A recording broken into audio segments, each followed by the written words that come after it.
She stood there, surrounded by laughter, only to hear someone joke about Auschwitz, and the friend she thought she knew didn't even flinch. Could walking away from this wedding change everything for her? I'm a bridesmaid for a friend's wedding, which sounded like a joyous occasion until the bachelorette party happened. Held at the groom's family's cabin for 2 nights, things took a sour turn. As alcohol flowed, so did unrestrained racism and anti-Semitism. Everyone in the wedding party is white, and I'm a mix of Jewish and Asian, with some Irish ancestry as well. For the party, I prepared a special tea celebration, hand-painting a tea set for the couple and offering a host of delights.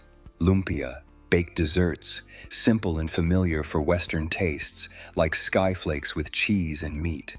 I had confirmed with both the bride and the maid of honor that this would be welcome, with the bride even expressing her love for lumpia. I put immense effort into making everything look perfect, and it did. But some in the bridal party made faces as if they were faced with something gross, and one even chased another with a sweet bun, laughing at how odd it was. Mind you, it was just bread and cream. I even reached out to other friends, sending pictures to confirm that there wasn't anything visibly off about my presentation.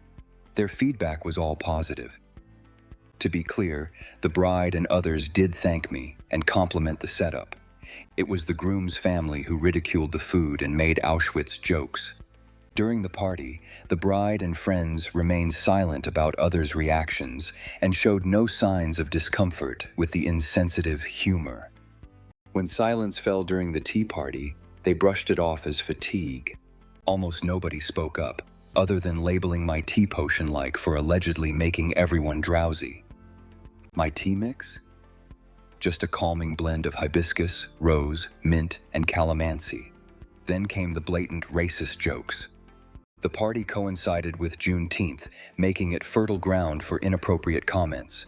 Some cracked horrible jokes about Nazi camps and anti-Semitic themes, hiding behind "I say a lot" for someone who isn't racist. One particularly brutal comment was directed at me on a boat when a so-called friend laughed about not being offended by Auschwitz jokes because she was German. I responded, saying I might be offended as I'm Jewish. To that, someone retorted with, "She's going back to Auschwitz," at which point even the bride laughed. The isolation and mockery cut deep, and I ended up outside, sobbing, visible through the window to everyone who went in to grab food. Not one came to check on me. Heading home, I shared a 4-hour car ride with a bridesmaid who felt it appropriate to lecture me for the last hour, suggesting I try seeing these things from others' perspectives and tolerate differences without confrontation. She justified her non-reaction to the previous night's jokes by saying it's a skill to remain cordial despite disagreements. The wedding looms just a week from now. Physically and emotionally drained, I find it nearly impossible to justify damaging my health for someone who couldn't care to stand by me. All my friends of color support my decision to back out.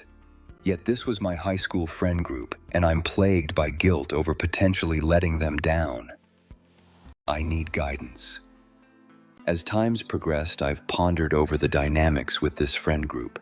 Despite the history of shared activism with the friend from the car and pleasant moments with the bride at events like an anti-ICE fundraiser, their complicit nature in this situation speaks volumes.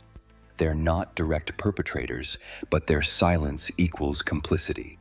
Given all this, I've firmly decided I won't be attending the wedding. This ordeal has taught me much about unlearning behaviors from a life lived under racist shadows and not letting my mixed heritage undermine my right to feel wronged. Facing racism while isolated, like at the bachelorette event, often demands silence until safely away. Absolutely not. Don't attend that wedding. The advice isn't just mine, it echoes online. Listen to this. These people are not your friends, and they're far from decent. They behave terribly, and cutting them off immediately isn't a betrayal of them. It acknowledges their betrayal of you. And another hits even harder. People who joke like that are racists, point blank. Free yourself from their toxic company and let go of the guilt. I'm exhausted but heartened by these words, knowing I'm making the right decision to stand up for myself. And if challenging stories of loyalty and hurt intrigue you, stick around by subscribing for more like this. So was stepping away the right call given such egregious behavior, or did I overreact? What do you think? Let me know in the comments.